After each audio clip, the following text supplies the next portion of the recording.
The grand meeting hall of Juxian Diplomatic Station gleamed with polished surfaces and soft blue lighting. Representatives from 7 major galactic powers sat around the massive oval table. They wore fancy clothes and proud expressions. Among them, 2 humans looked out of place in their simple gray uniforms. Ambassador Alan Wright adjusted his collar nervously as alien eyes turned toward him. Next to him, Commander Grace Winters sat straight-backed and calm. Her short brown hair was neatly trimmed and her weathered face showed no emotion. They were the only humans in the room. The human delegation will now present their petition for expanded mining rights in the Orion sector, announced the Juxian moderator, a tall, insect-like being with shimmering wings. Alan stood up, clearing his throat. Thank you, honored representatives. Earth and her colonies seek permission to extend resource-gathering operations in the unclaimed regions of Orion. We have prepared environmental impact studies and— Why should we grant such permissions to newcomers? Interrupted High Admiral Scathar of the Valaxian Empire. His scaled face twisted into what might have been a smile. Your kind has barely mastered basic space travel. The Valaxian Empire was mapping star systems when your ancestors were still living in caves. Several alien representatives made sounds of agreement. The Valaxians had ruled their section of the galaxy for over 3,000 years. Next to them, humans with their 50 years in space seemed like children. Alan smiled politely. We understand our position in the galactic community, Admiral. We simply wish to— Your ships are primitive toys, Scathar continued, yellow eyes narrowing. Your weapons are barely more than fireworks. You bring nothing of value to this council except the amusing spectacle of watching you fumble about. The cosmos. Commander Winters placed a hand on Alan's arm, silently urging calm. This wasn't the first time they had faced such treatment. Humans were the newest members of the Galactic Concord, admitted mostly as a curiosity rather than an equal partner. We respect the ancient traditions and accomplishments of all council members, Alan said smoothly. Earth only seeks fair treatment under the established rules.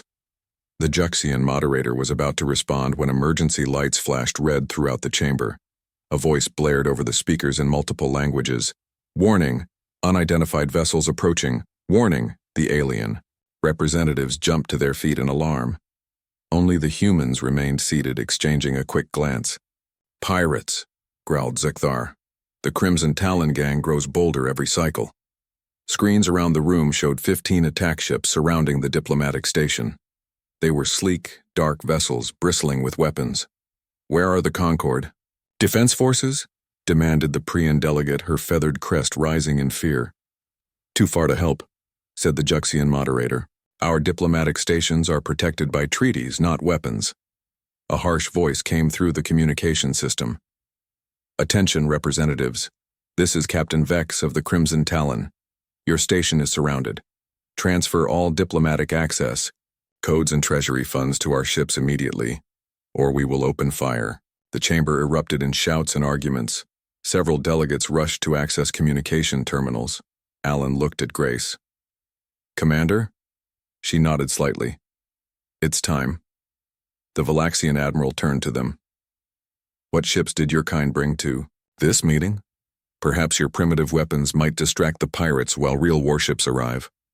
Grace stood up. We have only our diplomatic shuttle, Admiral. It carries no weapons. Scathar laughed, a harsh barking sound. As expected. Hide. Behind our protection, as always. This is what happens when children try to play in the realm of empires. Outside, the pirate ships moved closer, their weapons charged with visible energy. They're powering weapons, shouted someone. We must surrender the codes, said another. We have no defense. Alan watched as the aliens argued. Next to him, Grace quietly raised her wrist communicator to her lips. Earth Command, this is Commander Winters. Authorization Lazarus Protocol. The vaults will be opened. The device beeped once in confirmation. What was that? Scathar demanded. Some prayer to your gods before we die? Grace didn't answer. Instead, she turned to Alan. It will take 30 minutes, he nodded. We need to stall them. On the screens, the pirate ships had formed a tight circle around the station. Their weapons were fully charged now, glowing with deadly energy. "Last warning," came Captain Vex's voice. "Transfer the codes or be destroyed." The Juxian moderator looked around desperately. "We must vote on our response." "There's no time for voting," shouted the Prion delegate. Alan stepped forward. "If I may suggest, we should engage in negotiations. Pirates typically want profit, not bloodshed. I have some experience in hostage situations." The alien representatives looked at him with surprise. "The human is right," said the Gelvan representative, a cloud-like being floating in a containment field. "We should buy time." The Juxian moderator nodded. "Ambassador Wright, you may lead the communication." Alan approached the main communication terminal. "Captain Vex, this is Ambassador Alan Wright of Earth. We are preparing to discuss terms." There was a pause before the pirate responded. "The human speaks for the mighty empires? How amusing." "Very well, Ambassador. You have 10 minutes to transfer the codes or we start destroying sections of your station." Alan began a careful conversation, asking questions about the specific codes wanted, the transfer methods, guarantees of safety. Every question stretched the time a little more. Behind him, Grace checked her watch repeatedly. 20 minutes had passed. "Enough delays," Vex finally shouted. "No more talk." One of the pirate ships fired a warning shot. The station shook as energy grazed its outer hull. Zikthar grabbed Alan's shoulder. "Your stalling has failed, human. Now we pay the price for listening to you." Grace stepped forward. "Admiral, perhaps you should check the long-range sensors." "What nonsense is this?" he demanded. The Juxian operator at the sensor station suddenly made a startled sound. "Multiple anomalies detected. Spatial distortions forming at coordinates 27,884,103. Everyone turned to the main screen. In the blackness of space beyond the circle of pirate ships, something impossible was happening. Space itself seemed to tear open, forming a massive portal of swirling energy. "What is that?" whispered the Prion delegate. From the portal emerged a ship, then another, then dozens more. They were unlike any vessels the aliens had ever seen, dark metal constructions with strange angles and surfaces that seemed to absorb light rather than reflect it. Each was massive, dwarfing even the largest Valaxian dreadnoughts. The lead ship was the largest, its hull marked with symbols no alien recognized. Across its side, in simple human script, was a name: UES Argonaut. Every alien in the room turned to stare at the two humans. Grace's communicator beeped. She answered calmly. "Commander Winters." A voice replied, audible to everyone in the suddenly silent room. "Commander, Lazarus protocol complete. The First Fleet awaits your orders." Alan looked at the shocked faces around him and smiled slightly. "It seems our reinforcements have arrived." Deep within the clouds of Jupiter, something strange was happening. The great red spot, a storm that had swirled on the gas giant for centuries, began to change. Its famous red color darkened as layers of energy shields dropped away. Beneath, the false storm lay massive bay doors, hidden in plain sight for thousands of years. The doors slowly parted, revealing a vast space inside Jupiter itself. Inside floated ships. Not just any ships, but enormous vessels that dwarfed anything the current galactic powers could build. Their hulls were dark, almost black, with lines of soft blue light pulsing along their sides. Similar scenes played out across the solar system. On Earth's moon, huge sections of the surface split apart as hidden hangar doors opened for the first time in centuries. On Mars, deep underground complexes hummed with renewed power as ancient systems came back online. Lieutenant William Grant stood nervously on the bridge of the UES Argonaut. He had been assigned to the ship just hours ago, rushed from Earth Defense Force training with little explanation. Now he understood why. "This ship can't be real," he whispered, looking around the massive bridge. It was at least 4 times larger than any command center he had studied in Academy simulations.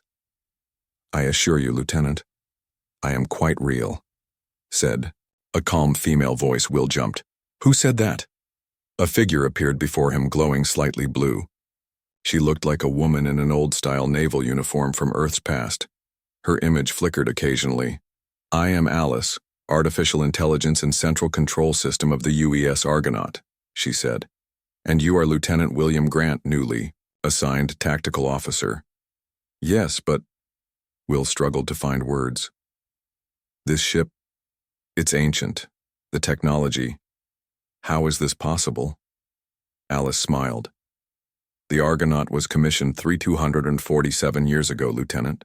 I have been in hibernation mode for most of that time." Will walked to the main viewport. Through it he could see dozens of other massive ships awakening. Some were even larger than the Argonaut, which itself stretched over 15 kilometers from bow to stern. "The history books never mentioned any of this," he said. "Your history books were deliberately written that way," Alice replied. "When humanity chose to hide its true capabilities, all records of our former empire were sealed away. Only a select few in each generation have known the truth." The bridge doors slid open. An older man with gray hair and a weathered face walked in. He wore the uniform of an Earth Defense Force admiral, but the insignia on his collar was unlike anything Will had seen before. "Admiral Peter Dawson," the man introduced himself. "I see you've met Alice." Will stood at attention. "Sir, Lieutenant, William Grant reporting for duty." "At ease, son." The admiral walked to the main control panel and placed his hand on a scanner. Lights flashed as the ship's systems recognized him. "Sir, I don't understand any of this," Will said. "Where did these ships come from? Why were they hidden? And why are they being revealed now?" Admiral Dawson sighed. "That's a long story, Lieutenant. The short version is that humanity wasn't always the newcomer to galactic affairs that we pretend to be. Once, long ago, we had an empire that spanned hundreds of star systems." Will's jaw dropped. "But we only achieved faster-than-light travel 50 years ago." "No," said Alice. "Humanity rediscovered faster-than-light travel 50 years ago.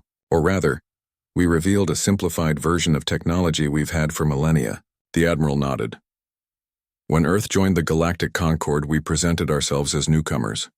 We showed them primitive ships and basic weapons. We let them believe we were just learning the ways of space." "But why?" Will asked. "Because of what happened last time," Alice said, her image flickering. "The war that nearly destroyed everything."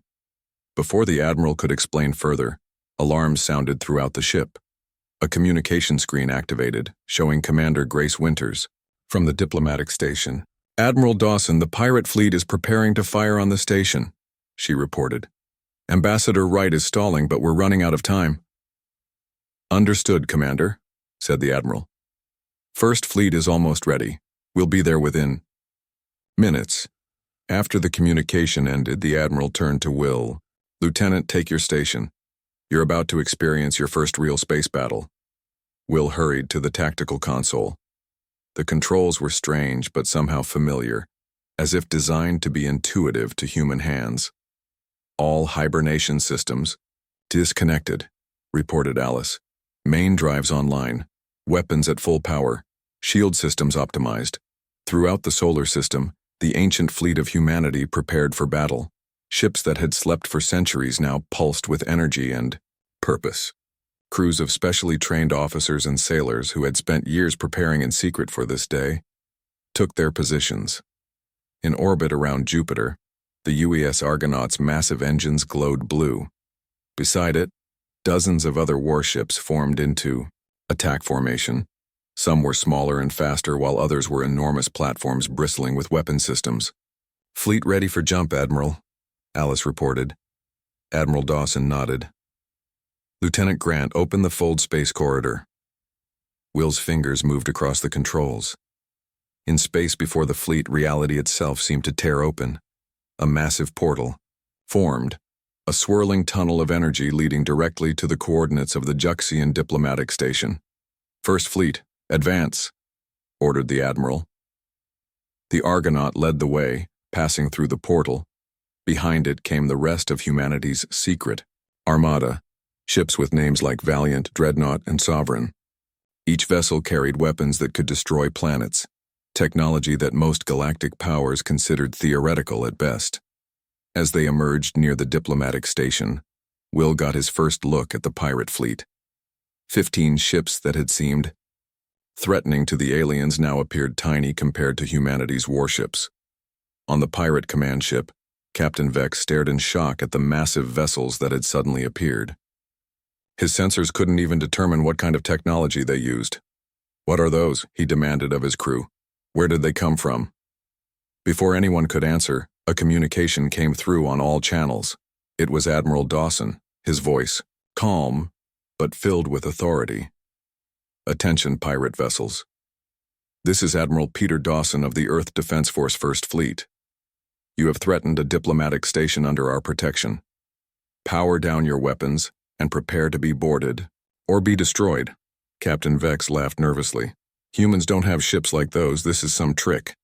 "Sir," said one of his crew, voice shaking, "the energy readings from those vessels, they're off the charts. Their smallest ship could destroy our entire fleet." Inside the diplomatic station, the alien representatives watched in stunned silence as humanity's true power was revealed. Admiral Zakhthar's scaled face had gone pale. "Impossible," he whispered. "Those ships, their design, they're ancient." Ambassador Alan Wright stood beside him, smiling slightly. "Yes, Admiral. Some of them are older than your entire empire." Captain Vex of the Crimson Talon Pirates stared at the massive human warships through his viewport. His hands trembled slightly. These ships weren't possible. Humans were newcomers to space, with simple technology and weak weapons. Everyone knew this. "Sir, they're powering weapons," his first mate reported, voice shaking. "Hold position," Vex ordered. "This must be some trick, some illusion." On the bridge of the UES Argonaut, Admiral Dawson watched the pirate ships on the main screen. "They're not retreating," he noted. Lieutenant Will Grant studied his tactical display. "Their weapons are still charged and aimed at the diplomatic station, sir." "A demonstration, then," said the Admiral. "Alice, prepare a microburst from the primary cannon. Target the empty space between the lead pirate vessel and the station." Calculating firing solution, the AI responded calmly. "Primary cannon charged to 5% capacity." Will's eyes widened. "Only 5%? That's more than enough," Admiral Dawson said. "Watch and learn, Lieutenant." The front section of the Argonaut began to glow with soft blue light. Energy gathered at a point just before the bow. Inside the diplomatic station, the alien representatives crowded around viewing screens. They watched in stunned silence as the human warship prepared to fire. Ambassador Alan Wright stood beside Commander Grace Winters, a slight smile on his face. "The pirates are about to get quite a surprise," he said quietly. Admiral Zakthar of the Valaxian Empire scoffed, though his voice lacked its usual confidence. "A weapon that takes so long to charge can't be very effective. Even our oldest warships fire more quickly." "Patience, Admiral," Grace replied. "Some things are worth waiting for." On the Argonaut, Alice announced, "Firing solution complete. Primary cannon ready." "Fire," ordered Admiral Dawson. A beam of intense blue-white energy shot from the Argonaut. It lasted only a fraction of a second, but in that instant it cut through space between the pirate leader's ship and the station. The beam didn't hit anything directly, but the space around it warped visibly. A perfect circle of vacuum appeared where the energy had passed. For a moment, nothing else happened. Then, as the pirates and aliens watched, the empty space began to collapse. The vacuum sphere imploded with tremendous force, creating a shockwave that rocked the pirate vessels. 3 of the smaller pirate ships, caught too close to the effect, were torn apart immediately. The others spun out of control, their systems overloaded by the energy release. On the diplomatic station, the aliens stared in shock. The Prian delegate's feathered crest stood straight up in alarm. "What kind of weapon was that?" she whispered. Small demonstration of fold space manipulation," Alan explained. "The beam creates a temporary micro-universe that collapses almost instantly. We call it a vacuum implosion. That was a warning shot." "A warning shot?" repeated Admiral Zakthar. His scaled skin had gone pale. That destroyed 3 ships. Grace checked her datapad. The crews were automatically teleported to our holding cells before their ships were destroyed. We don't waste lives unnecessarily. The main communication screen activated. Captain Vex's face appeared, now sweating and frightened. We surrender. Please don't fire that weapon again. Admiral Dawson's image replaced Vex's. This is Admiral Dawson. The pirate threat has been neutralized. All vessels are standing down. Ambassador Wright, the station is secure. Alan nodded to the Juxian moderator. I believe we can return to our meeting now. The alien representatives looked at each other in confusion. The Gelvan representative floated forward, its cloud-like body pulsing with agitation. You owe us an explanation, human, it said. Those ships, that technology, none of this matches what we know of your species. Alan smiled. Perhaps we should convene the emergency session of the Galactic Concord that Admiral Ziegthar was so eager to call earlier. 1 hour later, the grand chamber of the Juxian diplomatic station was filled with holographic representatives from across the galaxy. The 7 major powers were all present, along with dozens of minor species. All had come to hear the humans explain. Alan stood at the center of the chamber. Behind him, a large view screen showed the fleet of ancient human warships holding position. Near the station, Commander Grace Winters stood at his side while Admiral Dawson participated via hologram from the Argonaut. Distinguished representatives of the Galactic Concord, Alan began. Today, circumstances have forced us to reveal a truth we had hoped to keep hidden for a while longer. Humanity is not new to the stars. We are, in fact, one of the oldest spacefaring civilizations in this galaxy. Murmurs spread through the gathered aliens. Admiral Ziegthar stepped forward. Impossible. Our empire has records going back 5,000 years. There is no mention of humans. That's because we weren't calling ourselves humans then, Grace said. And because we deliberately erased many records of our existence after the collapse. Alan nodded. What you see before you is the first fleet of the old Earth Empire. These ships were built over 12,000 years ago, during what we now call the First Age of Space. The chamber erupted in shocked exclamations. 12,000 years.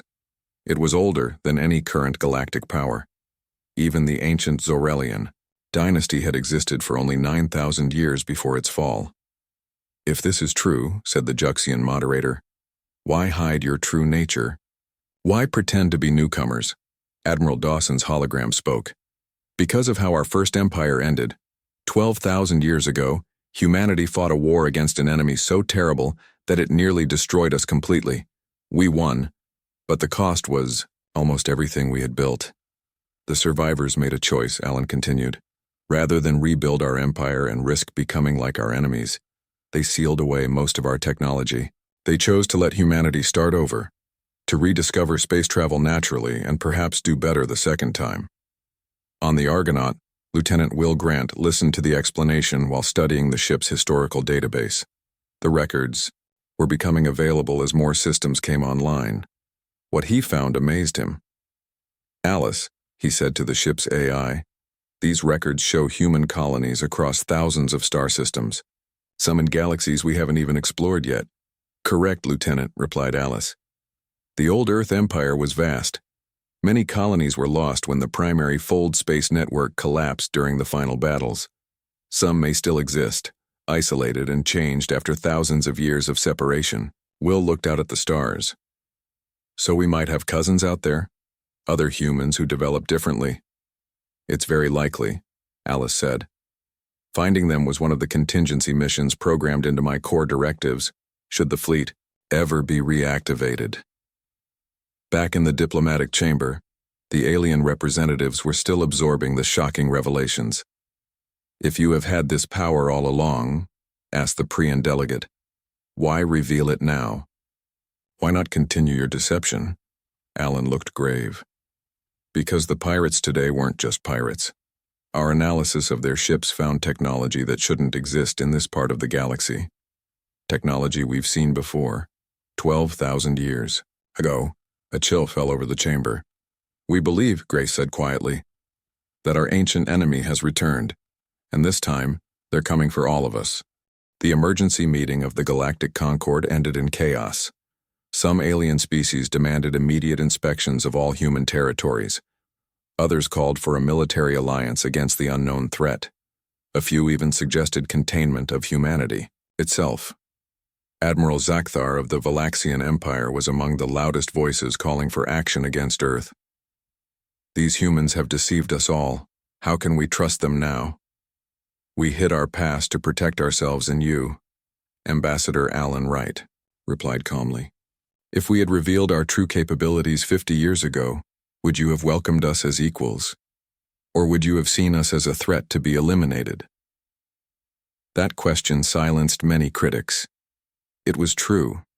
The sudden appearance of an ancient species with superior technology would have caused panic and possibly war.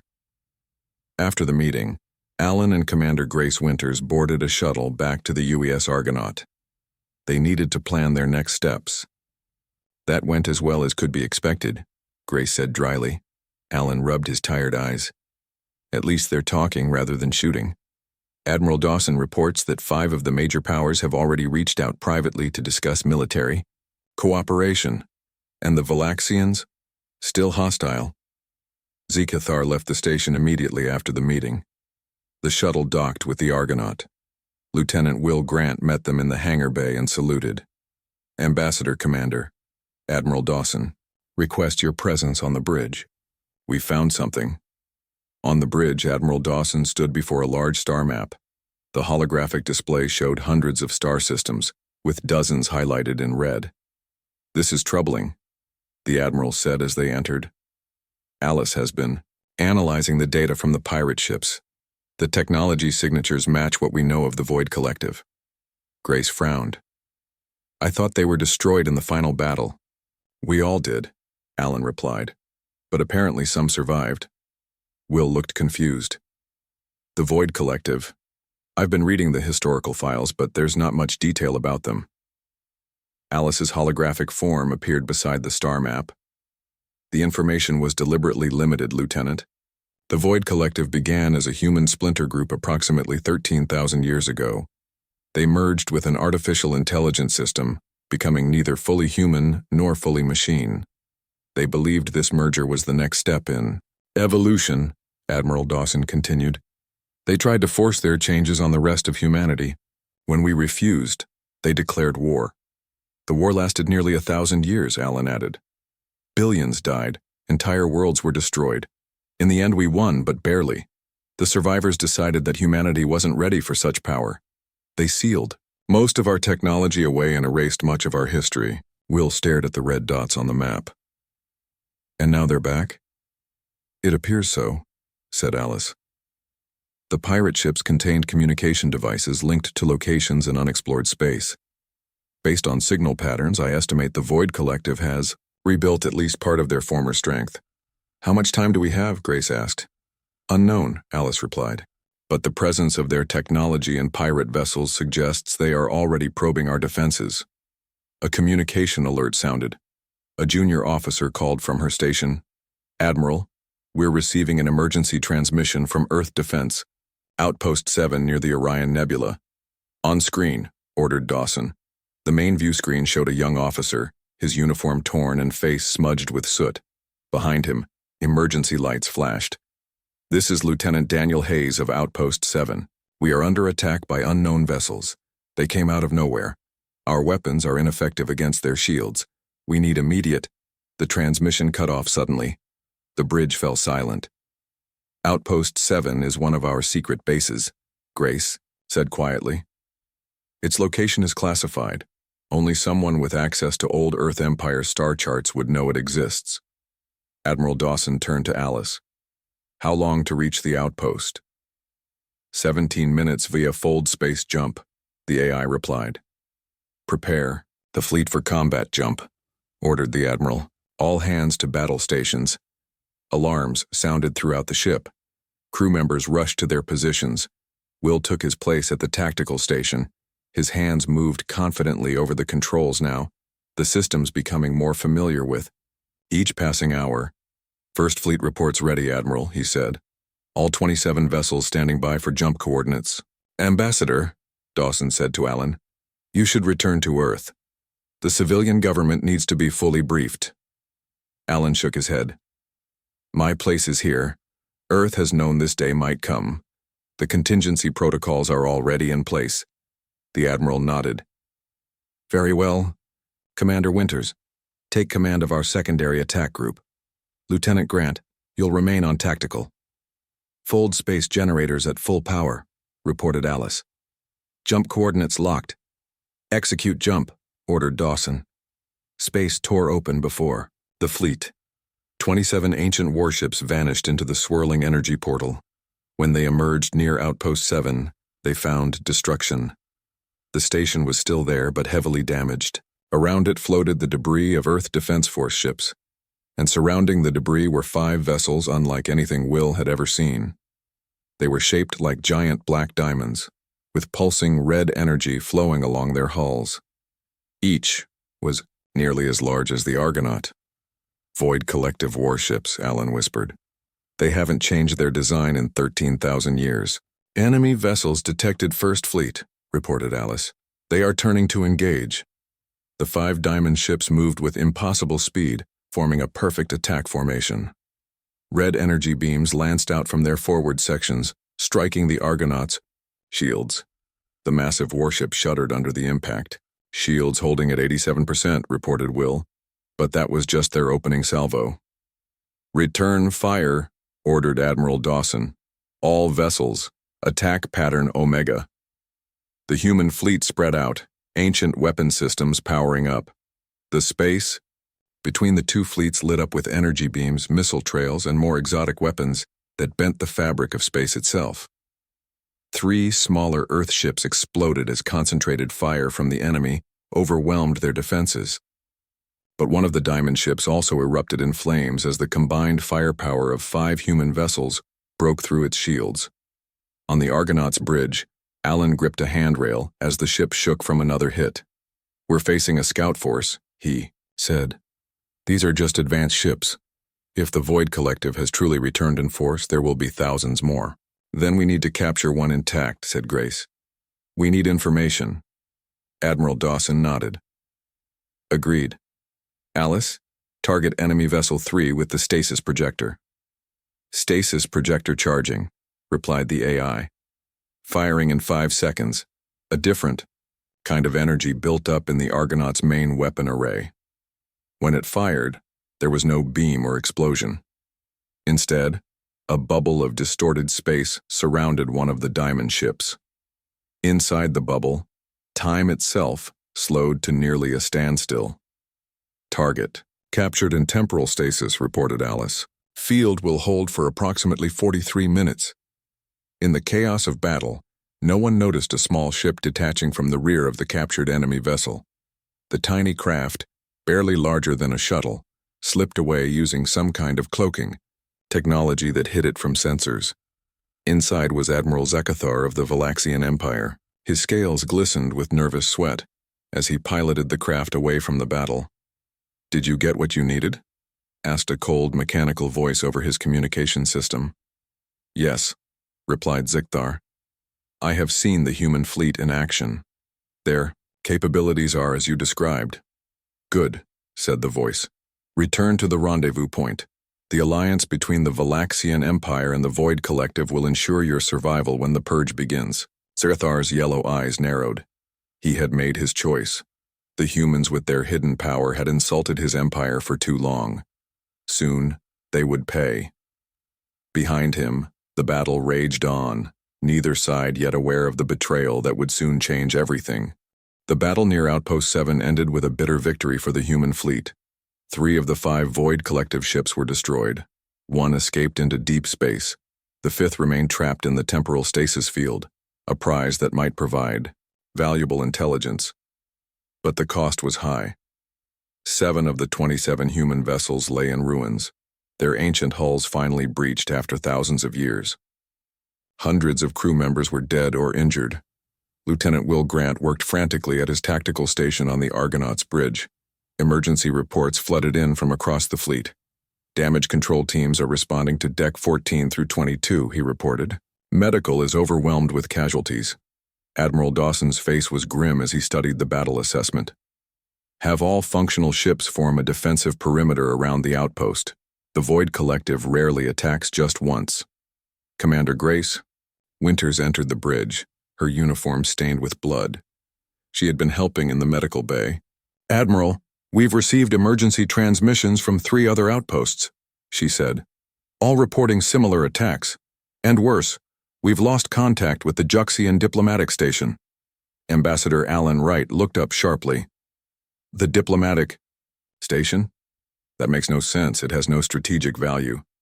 Unless the goal was the representatives themselves, Admiral Dawson said quietly.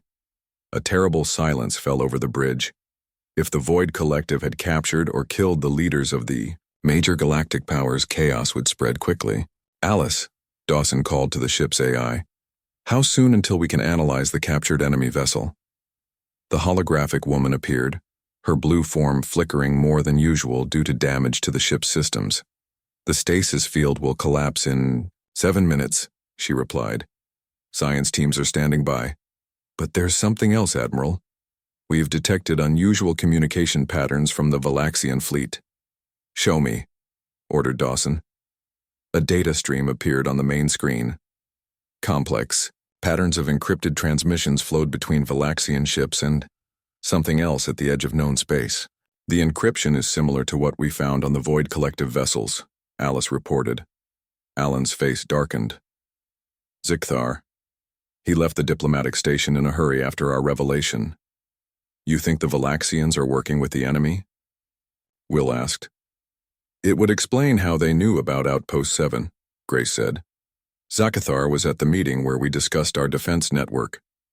Admiral Dawson straightened his uniform. We need to confirm this before making accusations. Lieutenant Grant, you'll lead the team examining the captured ship. Commander Winters, prepare a battle group to investigate the diplomatic station. Ambassador Wright and I will contact Earth. As the officers moved to their tasks, Will led a team of 20 specialists to the hangar bay. They boarded a shuttle and headed toward the captured Void Collective vessel, still frozen in the stasis field.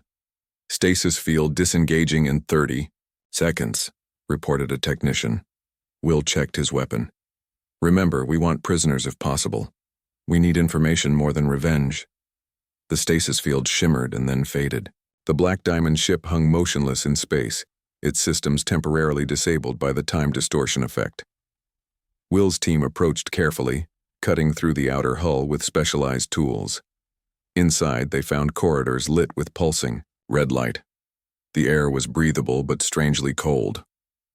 Life signs detected, reported a sensor specialist. But they're unusual. They moved deeper into the ship, weapons ready. In what appeared to be the bridge, they found the crew. 5 beings. That looked almost human, but not quite. Their skin was pale gray with lines of circuitry visible beneath. Their eyes glowed red. One of them, apparently the captain, stood from a control chair. When it spoke, its voice sounded partly human and partly machine. The spawn of Earth. It said. How nostalgic. Will aimed his weapon. Don't move. You're now prisoners under Earth Defense Force authority. The captain smiled, an expression that didn't reach its glowing eyes. We are never prisoners. We are the future you denied. Yourselves. Before Will could respond, alarms blared throughout the ship. Self-destruct sequence activated, reported Alice through their communication links. Evacuate immediately. Will ordered a retreat, but the being spoke again. Before we join our brethren in the void, know this. Your old ally Zakathar has given us everything we need. The Valaxian Empire joins us willingly, believing they will be spared. And tell Admiral Dawson that his old friend says hello. The team barely made it back to their shuttle and escaped before the diamond ship exploded, leaving only debris. Back on the Argonaut, Will reported what he had heard. Admiral Dawson's face went pale at the final message. My old friend, he repeated. That's impossible. Unless... A priority communication alert sounded. On the main screen appeared the face of a man none of them recognized, older, with cybernetic implants visible on his face. Hello, Peter, said the man. "It's been a long time." Admiral Dawson stared in shock. "Jacob? Jacob Reeves? But you died in the Battle of Procyon." The man laughed. "Part of me did. The weak, fully human part. The rest was improved." "He's one of them," Alan whispered. "A Void collective leader." "I was one of the first to see the truth," Jacob said. "Humanity's destiny is to evolve beyond flesh. We offered this gift to all, but you refused. Even after 12,000 years, you still cling to your limited forms." "We defeated you before," Dawson said. "We'll do it again." "This time is different," Jacob replied. "We've spent millennia rebuilding in the spaces between galaxies, and now we have allies, the Valaxians and others who fear your hidden power more than they fear us. The Conquered is already fracturing." The communication ended abruptly. In its place came an emergency broadcast from Earth. The defense grid around the solar system had activated. Dozens of Void collective ships had appeared near Neptune, alongside Valaxian battle cruisers. "It started," Grace said quietly. "The war we hoped would never come again." Admiral Dawson turned to his officers. "This fleet was built for one purpose: to defend humanity if this day ever came. Alice, signal all remaining ships. Activate all reserve vessels in the solar system. We make our stand at Earth." Inside the Argonaut, ancient systems hummed with power as the damaged ship prepared for battle once more. Throughout the solar system, more hidden vessels awakened. Weapons platforms, defensive satellites, and ships even larger than the First Fleet. On the main bridge view screen, they could see the other alien representatives who had remained loyal. The Prions, the Gelvans, and others who chose to stand with humanity against the greater threat. Alan Wright looked out at the stars, thinking of all that humanity had hidden and all they might lose. "We didn't want this. We tried to prevent it by hiding our true nature." "Perhaps that was our mistake," Will said. "Hiding who we really are." "No more hiding," Admiral Dawson declared. "Alice, open a channel to all Earth forces and allied vessels." When the communication link was active, Dawson spoke to the combined fleet, the ancient vessels of humanity and the modern ships of their allies. "For 12,000 years, we kept our greatest weapons sealed away, hoping never to need them again. We chose peace over power. We chose to start over rather than risk becoming like our enemies. Today that choice is tested. The Void Collective has returned, and they've brought friends. They believe we've grown weak. They believe our long sleep has dulled our skills." He paused, looking at the faces of his crew, humans who had trained their entire lives for this moment, carrying the legacy of an ancient empire. "Let's show them how wrong they are." Across the solar system, humanity's full might was finally unveiled. Ships larger than cities moved into defensive formations. Weapon systems not seen for millennia powered up. The ancient war that had nearly destroyed humanity was beginning again. But this time, they weren't fighting alone. As the Argonaut led the fleet toward Neptune to meet the enemy, Will caught a glimpse of Alice's holographic face. For a moment, the AI seemed to show an emotion that shouldn't have been possible in her programming. "Hope." "Lieutenant," she said quietly, "during my reactivation, I discovered coordinates in my secondary memory banks. Coordinates to lost human colonies that might have survived the collapse." "What does that mean?" Will asked. "It means that even if we fall here, humanity may live on among the stars. Cousins we've forgotten, who might have taken different paths than we did. Perhaps they found better answers than we did." Admiral Dawson gave the final order. "All ships, advance. For Earth, for our allies, for the future." The human fleet moved forward. Ancient warships leading modern allies against the darkness ahead, a darkness they had faced before and survived. A darkness they would face again, not as the hidden power they had been, but as what they truly were. Guardians of life against those who would replace it with something less. The ancient warships of humanity, older than empires, flew once more into battle, this time with the light of many worlds at their side.